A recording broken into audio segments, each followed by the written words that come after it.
En el Evangelio según San Mateo, capítulo 5, y siguiendo con nuestro estudio, hoy nos corresponderían los versículos 31 y 32. Así que damos lectura a estas palabras de Jesús en el Sermón del Monte, Mateo capítulo 5, versículo 31, dice: también fue dicho, cualquiera que repudie a su mujer, dele carta de divorcio.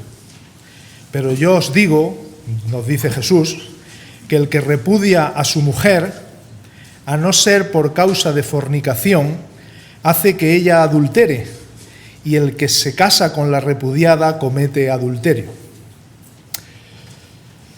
Como veis, el tema que nos ocupa hoy es de los asuntos más complejos y más discutidos de todo el Sermón del Monte. Por eso quiero hacer un aviso desde el principio.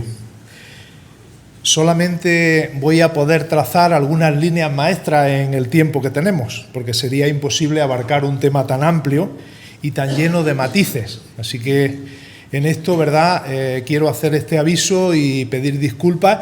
Si surgen algún tema más y queréis que lo hablemos después, se puede hablar, pero solamente tendremos que dar unos principios, los más generales, en cuanto a este tema del divorcio, que es de lo que vamos a tratar. El tema de hoy, como veis, se podría titular Jesús y el divorcio, y es la postura, la posición que Jesús expresa en el Sermón del Monte sobre este asunto tan discutido y tan importante. Hace tan solo 50 años en nuestro país era bastante difícil encontrar alguna persona que hubiera optado por separarse de su cónyuge. De hecho, en nuestro país, hasta el año 1981, no fue legalizado el divorcio. Sin embargo, en estos pocos años, desde el año 1981 hasta ahora, las estadísticas son cada vez más preocupantes en cuanto al matrimonio, en cuanto a las separaciones y en cuanto al divorcio. Os doy alguna, Se calcula que en España 7 de cada 10 matrimonios de los que estamos ahora acabarán en ruptura. 7 de cada 10. Otro dato más.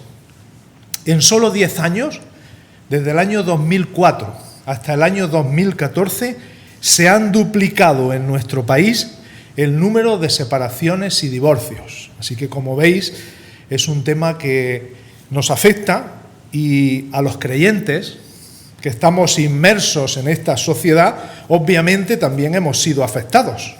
No estamos exentos de estos casos de rupturas de los matrimonios dentro de nuestras iglesias.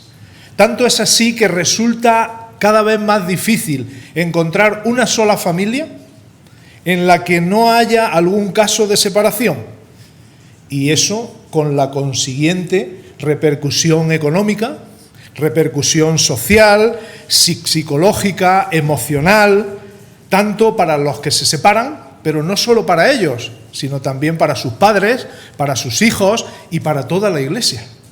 Así que es un asunto complicado, es un asunto serio. Quiero invitaros hoy a escuchar lo que Dios piensa del divorcio. Lo que la sociedad piensa ya lo sabemos. Los medios cada día, lo van difundiendo y tenemos claro, lo que el mundo de hoy, lo que la sociedad piensa sobre el divorcio. Pero nosotros tenemos que ser fieles a la palabra de Dios y tenemos que exponer el tema. Yo quiero exponer este tema hoy, que sé que no es fácil, con todo respeto y con todo amor cristiano. No penséis que estoy mirando a nadie, no estoy señalando a nadie en este día. No estoy hablando de nadie en concreto, sino como está siendo nuestra norma en todo el Sermón del Monte. Ya he hablado con algunos hermanos antes de empezar el mensaje. Queremos ser exhortados todos por todo el consejo de Dios. Así que hoy nos toca este consejo de Dios y vamos a darlo y vamos a ser exhortados todos por todo el consejo de Dios. Así que vamos a comenzar mirando nuestras Biblias. En el versículo 31 del capítulo 5 de Mateo. Lo que los eruditos llaman, por si leí algún comentario, la tercera antítesis del Sermón del Monte. Allí encontramos una vez más la fórmula que Jesús solía usar. Oísteis que fue dicho, pero yo os digo. Y veis como en el versículo 31 dice, también fue dicho, y al principio del 32, pero yo os digo. Así que esa es la fórmula que Jesús está usando para tratar diferentes temas dentro del Sermón del Monte. Ahora, ¿qué estaba escrito en la ley? Esto que dice el versículo 31, cualquiera que repudie a su mujer, dele carta de divorcio, ¿eso estaba escrito en la ley? Bueno, pues quizá en algunas Biblias a pie de página tenéis los textos. El más importante es Deuteronomio 24, del 1 al 4. Y esos 4 versículos los quiere resumir Jesús en una sola frase. Y es esta frase del versículo 31. Cualquiera que decida repudiar a su mujer debe darle una carta de divorcio. Vamos a intentar explicar esto, ¿verdad? Porque es un deber que tiene el marido cuando repudia a su esposa en el Antiguo Testamento, ¿verdad? En estos tiempos, ¿verdad?, en que estaba en vigor la ley para el pueblo de Israel.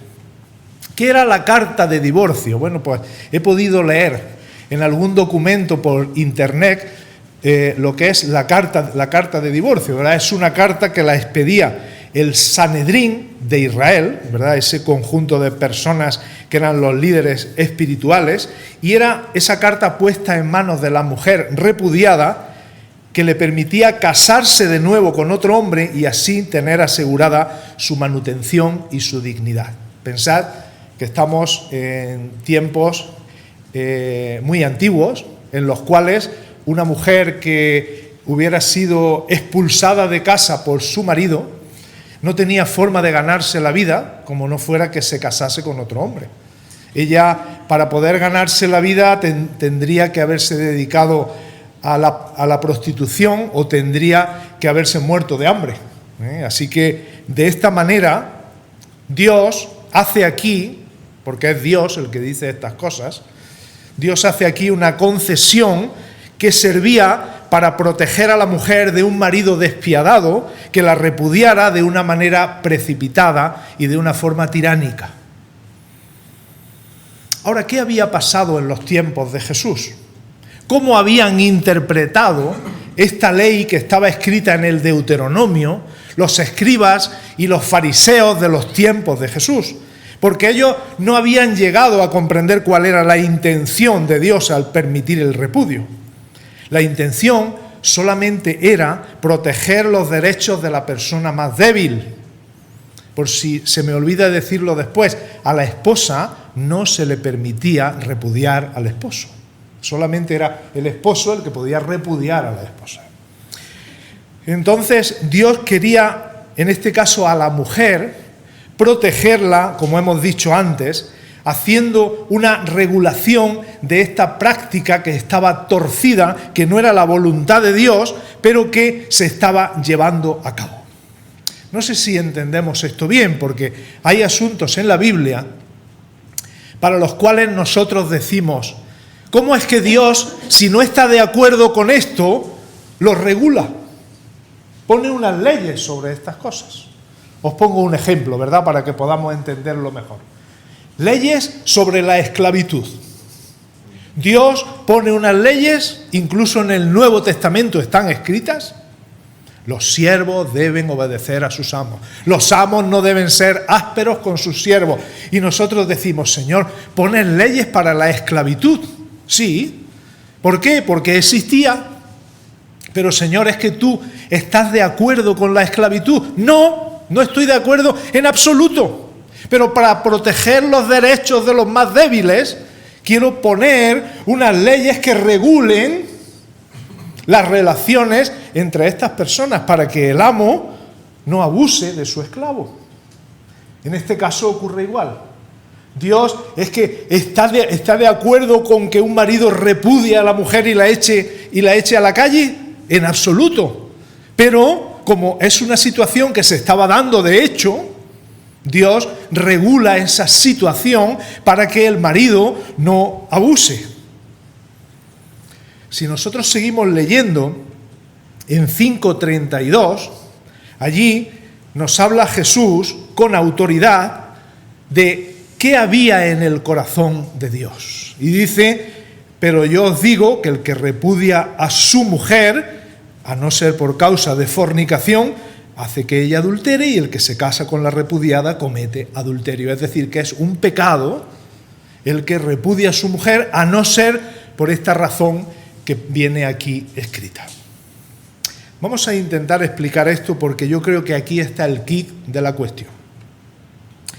La intención original, el deseo primigenio, la intención inicial de Dios no era que las personas casadas se separasen. Eso no es la intención de Dios. Dios diseñó el matrimonio para toda la vida. Y si estudiáis en la Escritura cómo debe ser un matrimonio cristiano, en la Biblia pone que un matrimonio cristiano debe de tener al menos 4 características. Debe ser monógamo, debe ser heterosexual, debe ser oficial y debe ser permanente. Esas 4 características es la que Dios quiere, no solo, como he dicho, para los matrimonios cristianos, especialmente para ellos, pero para todos los matrimonios. Dios quiere que sea un matrimonio monógamo, entre 2, no entre 3 ni entre 4, entre 2. Dios quiere que sea heterosexual, entre un hombre y una mujer. Así lo estableció en el libro del Génesis y así debe ser. Dios quiere también que sea un matrimonio oficial, ratificado delante de la sociedad a través de los medios legales que existen. Y Dios quiere que sea permanente mientras los casados vivan. Entonces, ¿por qué surge el divorcio? El divorcio siempre surge de un concepto distorsionado del matrimonio según Dios. El matrimonio que refleja el amor de Cristo por su iglesia es distorsionado. Ese reflejo de la realidad celestial en todos los matrimonios, escuchad bien, hermanos, en todos los matrimonios de este mundo hay un reflejo de una realidad celestial. Dios quiso que fuera así. Todos los matrimonios de este mundo reflejan el amor de Cristo por su iglesia y la sujeción de la iglesia a Cristo. Fijaros qué realidad tan sublime la que tenemos que reflejar los matrimonios. Ahora, cuando se distorsiona ese concepto, ese pacto de amor, de entrega, de permanencia, es cuando surge la idea de separarse, la idea de divorciarse. Pensad que si es un reflejo del amor de Cristo por la iglesia, Cristo no abandonará nunca a su iglesia, nunca. Y la iglesia, muchas veces, porque la iglesia la formamos los miembros de ella, de toda la iglesia universal, muchas veces hacemos cosas que al Señor no le agradan. Sin embargo, Él nunca abandonará a su iglesia. Esa es la base del matrimonio cristiano. Y si alguien os dice, ya, pero esto es un concepto novotestamentario, está en el Nuevo Testamento, no en el Antiguo, sí, también lo estaba. En el libro de Malaquías, capítulo 2, versículos 14 al 16, leemos que Dios aborrece el divorcio. Y allí lo dice muy claramente la profecía de Malaquías. En esto, en los comentaristas serios, claro, estamos hablando de personas que comentan la Biblia de forma más o menos seria. En los comentaristas serios no encontraréis ninguna discrepancia. Todos ellos están de acuerdo que Dios diseñó el matrimonio y que Dios no quiere el divorcio.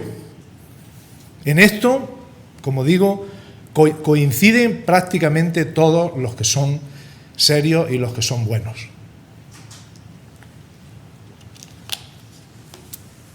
Ahora, aquí es donde tenemos que tratar el tema. La diferencia de opiniones entre los creyentes evangélicos especialmente, ¿dónde comienza? Comienza en la respuesta que damos a unas preguntas claves que yo ahora voy a hacer. Ahí es donde hay cierta diferencia, cierta discrepancia en lo que unos creyentes piensan de una manera y los otros piensan de otra. Yo quiero ser honesto y quiero expresar aquí hoy lo que piensan unos y lo que piensan otros.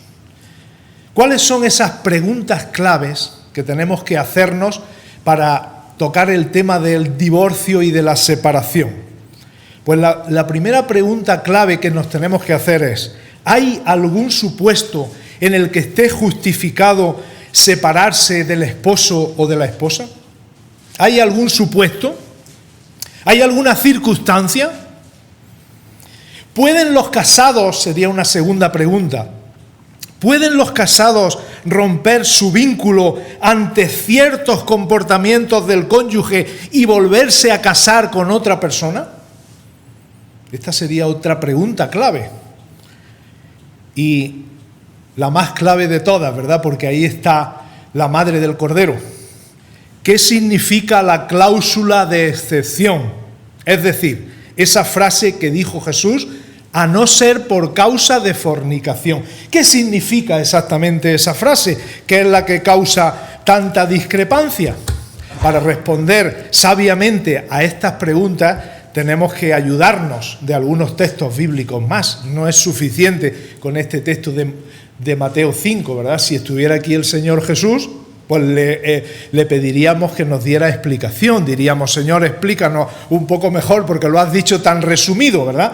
Pero si vais a Mateo 19, a partir del versículo 3, los que tengáis Biblia, si podéis tenerlo abierto, porque aunque no lo vayamos a leer entero, pero sí quiero hacer alusión a él. Mateo 19, si empezamos a mirar el versículo 3, dice la Escritura que vinieron a él, a Jesús, los fariseos, tentándole y diciéndole: ¿es lícito al hombre repudiar a su mujer por cualquier causa?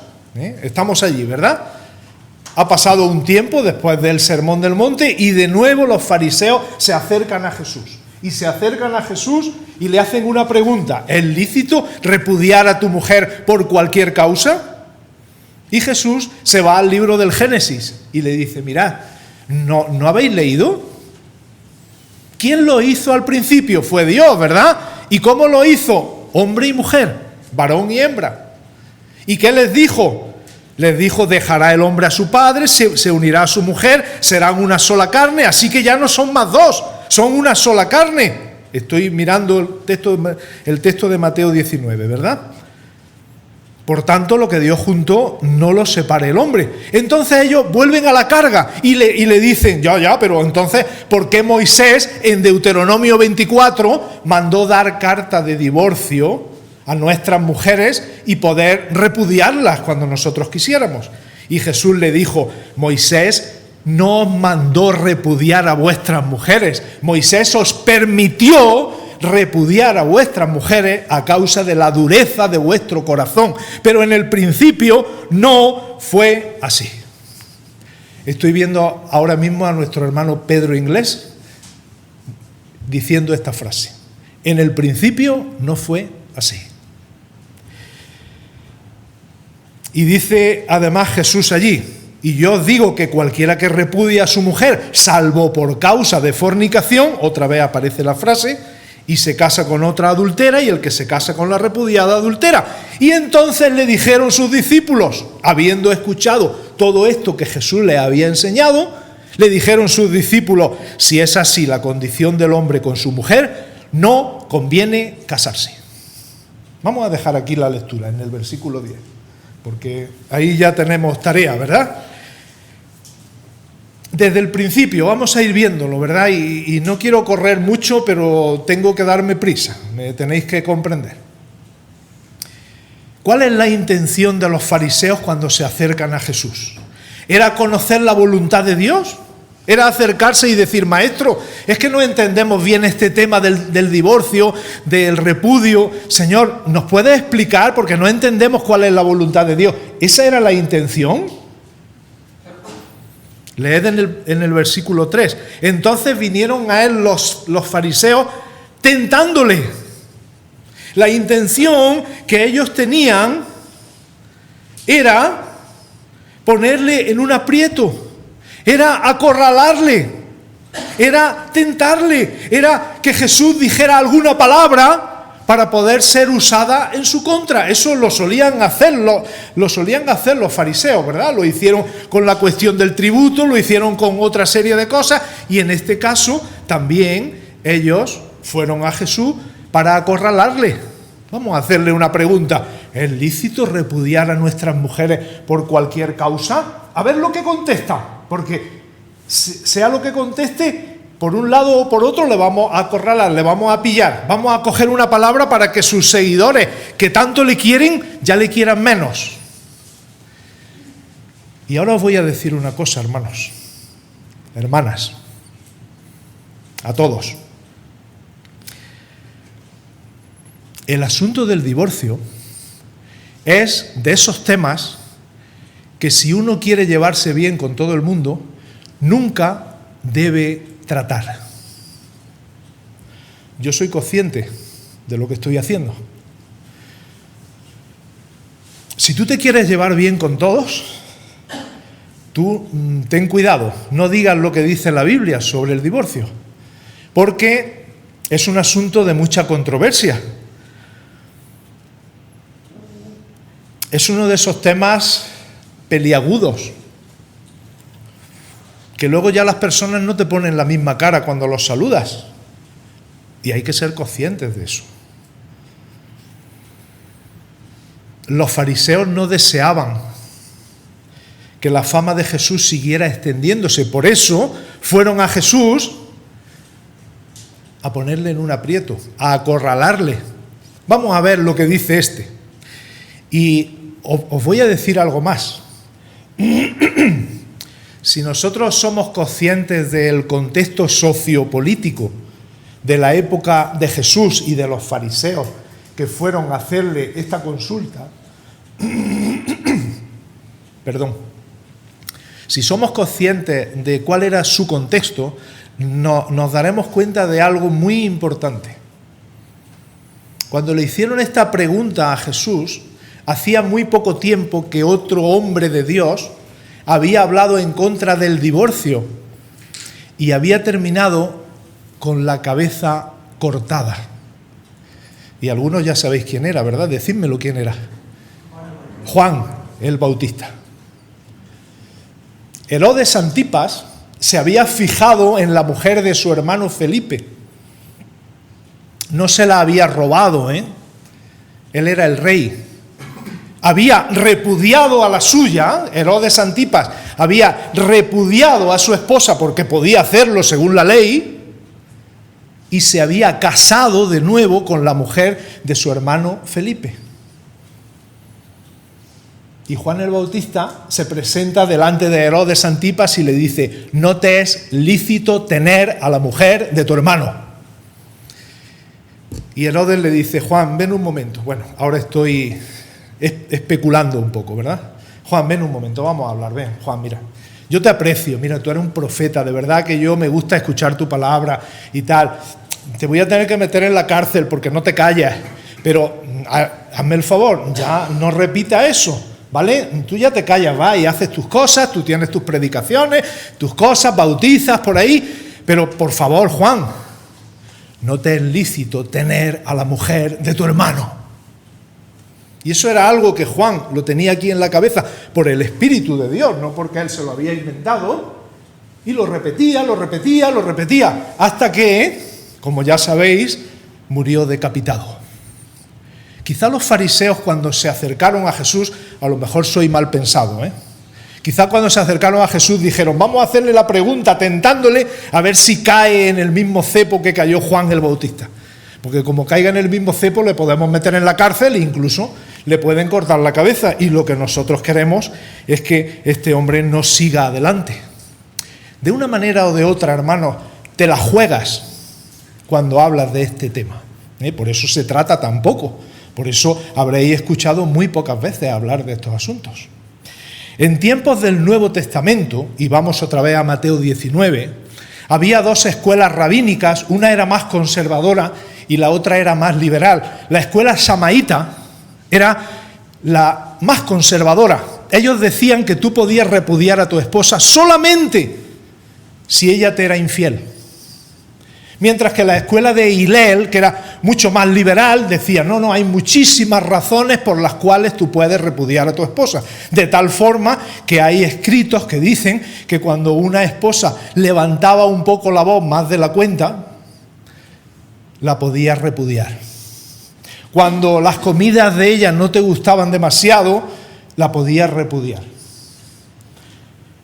Y lo que le preguntan los fariseos, hermanos, quiero que estéis ahí. Lo que le preguntan los fariseos es, oye Jesús, ¿tú de cuáles eres? ¿De los más conservadores o de los más liberales? ¿Tú qué dices? ¿Que se puede repudiar por cualquier causa o que se puede repudiar solo cuando hay una causa de mucho peso? ¿Tú qué dices? Y Jesús le contesta, en el principio no fue así. Jesús no pertenece ni a la escuela conservadora ni a la escuela liberal. Jesús pertenece a la escuela de Dios. Y este asunto, como otros asuntos de la ética cristiana, hay que resolverlo yéndose al libro del Génesis, porque no es una cuestión cultural, es una cuestión creacional, hermanos. Tiene que ver con el que los hizo en el principio. Hay otras cuestiones, ¿verdad?, en cuanto a la sujeción, en cuanto a otros asuntos, en cuanto al ministerio de la mujer, etcétera, etcétera, que no se resuelven por cuestiones culturales. Hay que resolverlo por cuestiones creacionales, porque Dios al principio hizo las cosas de una manera. Entonces no depende del tiempo, no depende de la cultura, no depende del lugar en donde te encuentres, no depende de las tendencias sociales de cada época, depende del plan original de Dios llevado a cabo en el libro del Génesis. Y luego hay otra cosita más en Mateo 19 y con esto ya acabamos. ¿Cuál es la respuesta que los discípulos dieron ante el discurso de Jesús? Porque si el discurso de Jesús hubiera sido muy permisivo, Jesús hubiera dicho, bueno, esto de repudiar a tu esposa, hay muchas razones, hay muchos motivos. La verdad es que hay que hablarlo, tienes que ir a ciertas personas, consejeras, que te digan, y bueno, pues hay un abanico muy grande. Si Jesús hubiera dicho eso, los discípulos no hubieran contestado como contestaron. ¿Sabéis lo que contestaron los discípulos después de decir Jesús estas cosas? Señor, ¿pero qué estás diciendo? Pues visto lo visto, Señor, como estás poniendo las cosas, es mejor no casarse. Es seguro que ellos entendieron que la respuesta de Jesús fue muy restrictiva en cuanto al divorcio, o dicho de otra manera, o Jesús quiso decir que no hay motivo ninguno para divorciarse, o quiso decir que los motivos son muy concretos, pero mucho. Porque para entender estas cosas, ¿verdad?, tenemos que ver también la reacción de los discípulos. Porque romper lo que Dios juntó, hermanos, romper lo que Dios juntó es, según lo que enseña Jesús, un pecado que puede llevarnos a la condenación. Y si no, leed Mateo capítulo 5, a ver lo que dice. Lo que Dios ha unido, solo Dios lo puede separar a través de la muerte. Es el error que muchos casados cometen. Ellos dicen, bueno, pues como yo me casé contigo, pues ahora me puedo separar, yo puedo romper esta unión cuando yo lo desee. Pero eso no es lo que dice la Biblia. La Biblia dice que Dios es quien los une y Dios es el que los debe separar. Eso es lo que dice la Escritura, hermanos, y lo que se nos ha enseñado siempre. Y por tanto es sumamente importante dar una correcta interpretación al texto que tenemos delante y ser muy exacto en su aplicación, ya que supone no solo tu pecado, sino también el pecado de la esposa a la que tú repudias y el pecado del hombre que se casa con la esposa a la que tú has repudiado. Es decir, hay una cadena de pecados de la cual tú eres responsable. Ahora, en los minutos que nos quedan, quiero hacer una exposición muy breve no nos queda mucho tiempo, quiero hacer una exposición muy breve de las diferentes posturas que hay frente al divorcio dentro del ámbito evangélico. Y como he dicho antes, todas ellas giran en torno a la cláusula de excepción, en torno a esa frase de a no ser por causa de fornicación. Depende de lo que signifique esa frase, hay unas posturas o hay otras. Vamos a hablar de 3 posturas que son las que más vais a encontrar entre los expositores evangélicos. Y antes de empezar, ya lo voy a decir, no voy a dar nombres. Cada una de estas posturas la llevan a cabo, la suscriben diferentes expositores que si yo dijera su nombre vosotros los recordaríais o los conoceríais, pero no voy a dar nombres, ¿vale? Si alguien quiere nombres también luego después podemos hablar.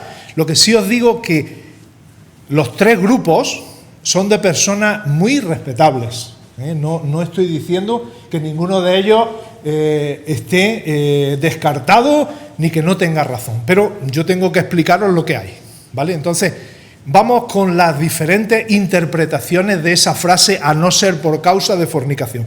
Hay una primera postura que dice que Dios no quiere el divorcio, y eso estamos de acuerdo todos, pero ante dificultades insalvables es necesario divorciarse, quedando así los 2 cónyuges libres para poder casarse de nuevo con quien quieran en segundas nupcias sin cometer pecado. Esa sería la primera postura, que como digo, hay hermanos en la fe que la tienen clara y la llevan y la ponen en efecto o la ponen en práctica en sus iglesias. Se puede separar cuando hay una dificultad importante y una vez separados cada uno son libres para volverse a casar con quien quiera. Ahora, ¿cuáles son esos supuestos? Bueno, pues ellos presentan un abanico que tiene un etcétera al final. ¿Sabéis lo que significa eso? Que se puede añadir, como digo, si tú vas a un cierto consejero o consejera y te aconseja de una manera o de otra, se pueden añadir supuestos. Entonces, bueno, te puedes divorciar y volverte a casar sin pecar si tu cónyuge ha sido infiel, te ha violado, ha habido maltrato físico, ha habido maltrato verbal, ha habido humillación constante, es una persona que te menosprecia de manera compulsiva, es indiferente frente a tu proyecto de vida, abandona el hogar, no se comporta bien contigo, te sientes menospreciado o menospreciada, etcétera, etcétera, etcétera. Entonces, como digo, hay un etcétera detrás que abre un abanico de posibilidades. Depende de la persona que te aconseje, dirá, bueno, pues sí, esto es un motivo para que te divorcies o no. Y si lo haces, porque hay un motivo de peso, pues podrás casarte de nuevo en segundas nupcias sin cometer pecado. Voy a poner alguna objecioncilla de mi parte.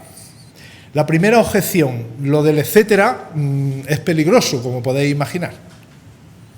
¿Quién es el que decide esto sí y esto no?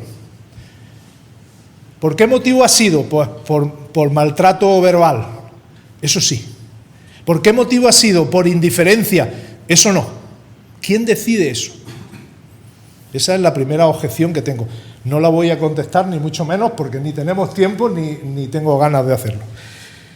La segunda objeción, aunque humanamente hablando podamos entender todos estos supuestos como una causa de separación, porque algunas cosas son imposibles de sobrellevar, y hemos vivido cerca de algunas personas que han tenido situaciones de estas y es muy difícil vivir con una persona así, pero el hecho de que los cónyuges se queden libres para casarse de nuevo como si tal cosa, eso no se ve tan claro en la Biblia, porque el apóstol Pablo enseña que, en el nombre del Señor lo hace, que los que se separan no se vuelvan a casar, y si se quedan así, que se reconcilien con sus cónyuges. Leo el texto para no citar mal.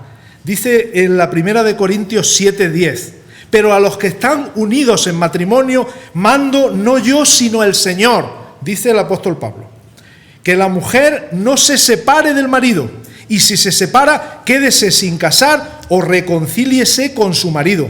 Y el marido, igual, que no abandone a la mujer, y que si se tienen que separar porque no haya más remedio, que se queden sin casar o que se reconcilien después. Esta sería la primera postura que, como digo, no nos podemos parar mucho ya. Hay una segunda postura, una segunda interpretación que admite como única causa de divorcio la infidelidad conyugal. Única razón. En algún comentario veréis por ahí también el abandono del hogar, ¿verdad? Pero la mayoría de los comentaristas dicen la segunda interpretación. Única razón para divorciarse, la infidelidad conyugal, que uno de los cónyuges se vaya con otra tercera persona. Si existe adulterio, el cónyuge inocente, escuchad bien, el otro no, el cónyuge inocente tiene la opción de casarse de nuevo sin cometer pecado, ya que la cláusula de excepción se lo permite.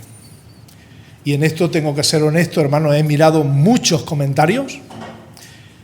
Esta segunda interpretación, que se puede uno divorciar y que el cónyuge inocente es el que se puede casar de nuevo si ha habido infidelidad del otro cónyuge, esa es la interpretación más extendida entre los creyentes evangélicos. Hay grandes hombres de Dios, muy respetables, que dicen que esto se puede llevar a cabo y que en sus iglesias lo llevan a cabo y que en sus iglesias casan a personas divorciadas y vueltas a casar en segunda nupcia porque ellos no fueron los culpables de la infidelidad. Pero yo también voy a decir algo aquí. No queda muy clara la interpretación de la cláusula de excepción, porque Jesús no dijo a no ser por causa de adulterio. Jesús dijo, como habéis leído, a no ser por causa de fornicación. Y Jesús sabía distinguir lo que era una cosa de lo que era otra. También es interesante destacar algo. Esta cláusula de excepción solamente aparece en Mateo. En Marcos y en Lucas no hay cláusula de excepción. ¿Cómo es que Dios va a permitir algo aquí en Mateo que el resto de la Escritura desaprueba? ¿Y cómo es que Marcos y Lucas, los pasajes paralelos de Mateo 5, no contienen esa cláusula de excepción? Pues rápidamente lo digo. Algunos dicen, bueno, parece ser que lo que Mateo está citando de parte de lo que dijo Jesús es algo que se refiere al desposorio que se daba entre los judíos y por eso solo aparece en Mateo, un evangelio dirigido especialmente a judíos. No puedo explicar esto del desposorio, hermanos, pero era una práctica judía de estar casados sin estar juntos. Y entonces sí había opción de que si tú descubrías que tu esposa o esposo había sido infiel durante ese tiempo, como no había llegado la boda, podías abandonarlo y eso se contaba como si fuera separación o divorcio, pero no lo era, y por eso Jesús dijo a no ser por causa de fornicación. Digo que este tema habría que tratarlo en una hora más, pero solamente dejarlo ahí. Sobre todo, llama la atención que solo aparezca en Mateo y en Marcos y Lucas no aparezca la cláusula de excepción. Imaginad que una persona de los primeros siglos solamente le llegó el Evangelio de Marcos y solamente leía el Evangelio de Marcos. Allí no hay cláusula de excepción. Hubiera sido injusto, ¿verdad?, que unos sí hubieran tenido esa luz y otros no hubieran tenido esta luz. Es por todo esto por lo que existe una tercera interpretación.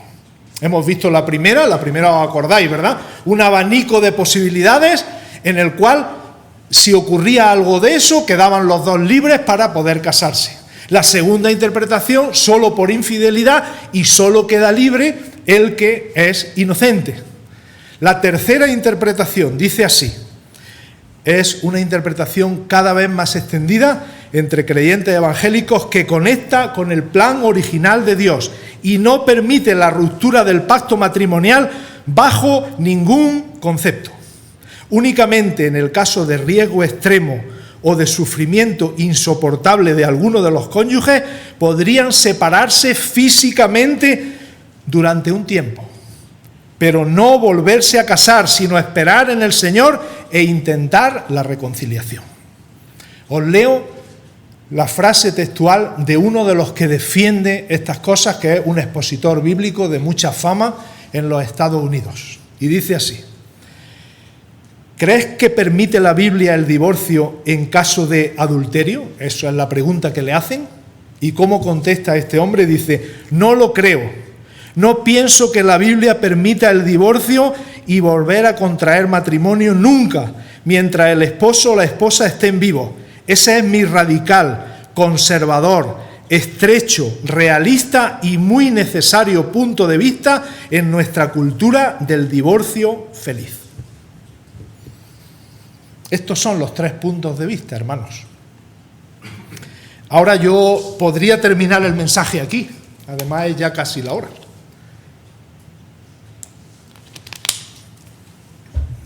Y me dan ganas de hacerlo.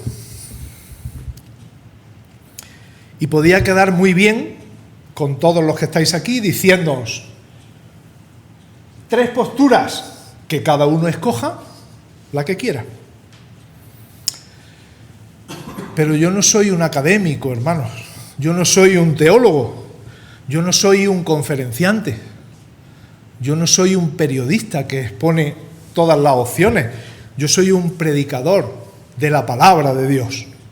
Y un día voy a dar cuenta de todo lo que hable desde aquí. Cuando yo hablo, lo hago bajo la atenta mirada de Dios. Él está presente hoy aquí, Él está escuchando todo lo que yo estoy diciendo y todo lo que hay en vuestros corazones, Él también lo conoce. Dios es santo y nosotros debemos ser consecuentes con esa realidad que hemos citado hoy durante el culto. Y por eso yo no me puedo acabar aquí, tengo que tomar 5 minutos más para daros algunas conclusiones prácticas. La primera: el optar por una postura o por otra de las 3 que hemos dado no depende de tus conveniencias, de mis conveniencias.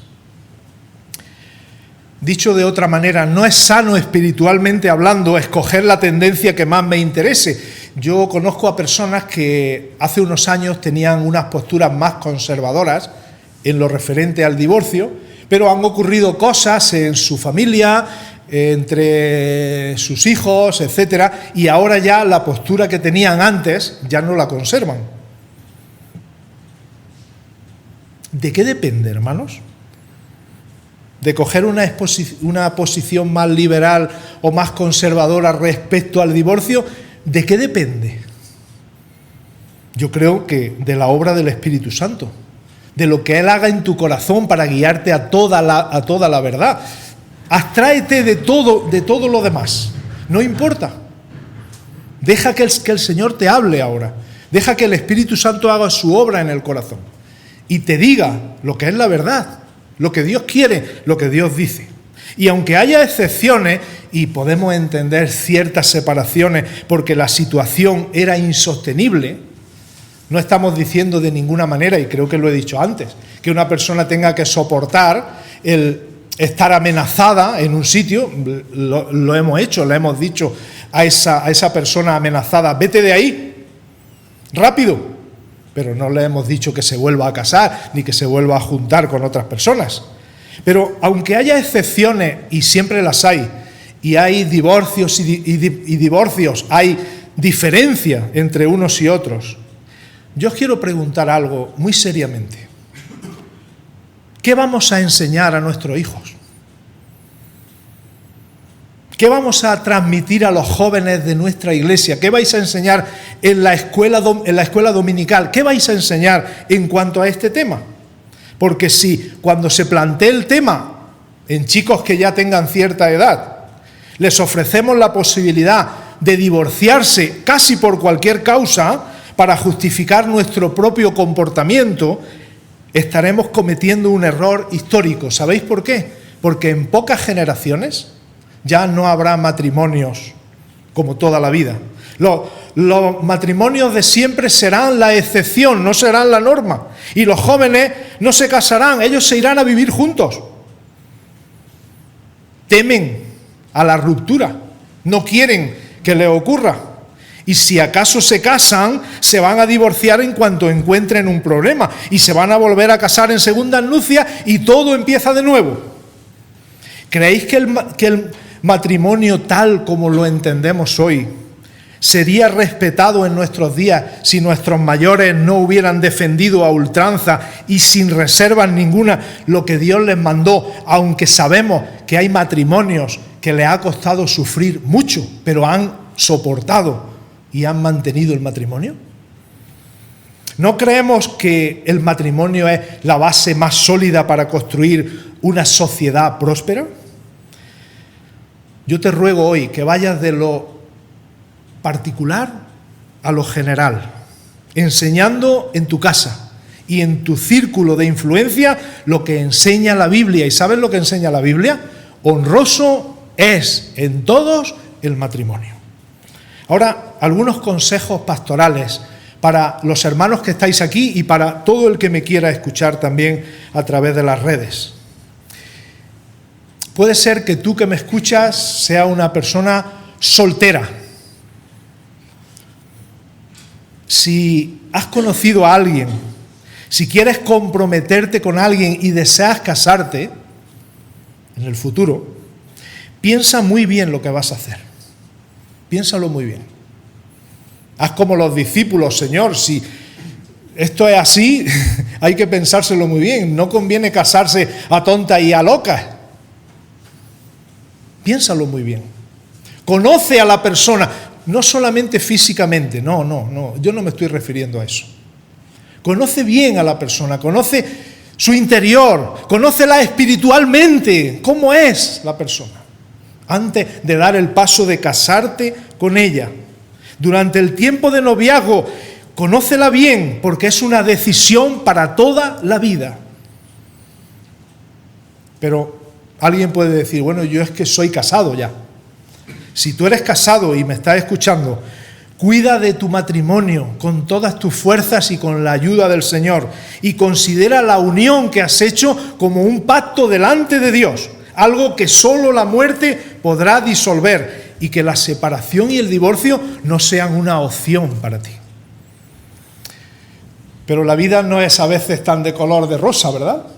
Tú me puedes decir, pues mira, ya lo siento, pero has llegado tarde. Yo estuve casado, pero ahora estoy separado.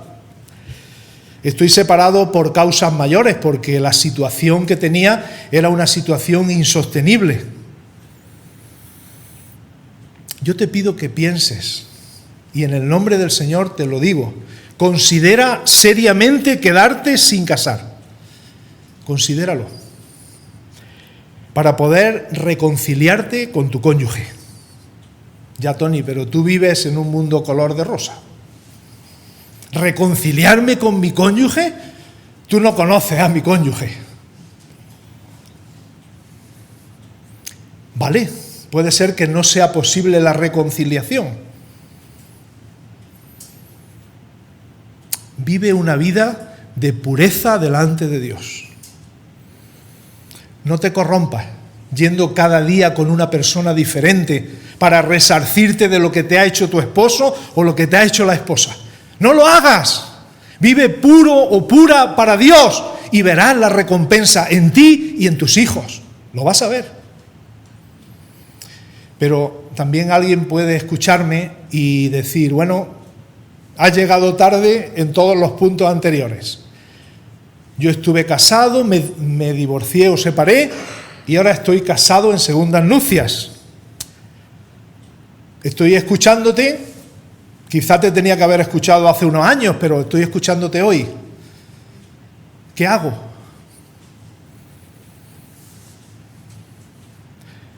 No rompas tu nuevo matrimonio, no lo hagas. Sigue adelante. Ora al Señor con sinceridad y ponte en paz con Él. Y si el Espíritu te indica que en algún momento del tiempo pasado hiciste algo que no estaba bien, pide perdón al Señor, porque el Señor te perdona. Después considera que en ese perdón puedes seguir adelante con su ayuda y enseña a tus hijos la base del matrimonio según Dios. El divorcio no es el pecado imperdonable. Si uno cree que ha hecho algo durante ese proceso que no está bien, el Señor está ahí como para todas las cosas, para que cuando vayamos a Él en confesión de pecado, Él es fiel y justo para perdonar los pecados y para limpiarnos de toda maldad. No quiero que a nadie se le pueda olvidar esto, porque estamos hablando de aspectos de la ética y alguien puede decir, bueno, pues hoy me han venido golpes por todos sitios. Ya lo he dicho otras veces, pero lo voy a recordar hoy una vez más. El Sermón del Monte señala nuestro pecado. Cuando vimos el pecado sexual dijimos, Señor, todos somos pecadores. Cuando vimos otro tema anterior, todos somos pecadores. Cuando vimos las bienaventuranzas, todos somos pecadores. Cuando veamos los juramentos que vienen después y el hablar verdad, todos somos pecadores. Porque, hermanos, hermanas, amigos, no es en el Sermón del Monte donde Cristo nos ofrece el perdón y donde Cristo nos ofrece la salvación. Es en el Evangelio. Porque el sermón señala el pecado, pero el precioso Evangelio de Dios nos ofrece la vía del arrepentimiento, la oportunidad de confiar en el único Salvador y el poder para llevar una vida de santidad que glorifique al Señor. Recuérdalo siempre, Cristo te ama y si eres suyo de verdad, Él te amará para siempre. A pesar de tus infidelidades y de las mías, a pesar de tus pecados, a pesar de tus ofensas a la santidad de Dios, a pesar de tus fallos, Cristo te llevará al cielo si eres suyo, como su esposa a la que Él ha salvado, limpiándola y purificándola para presentarla delante de Él como una iglesia sin mancha, sin arruga y sin cosa semejante. Que el Señor nos bendiga y alabado sea su nombre. Amén.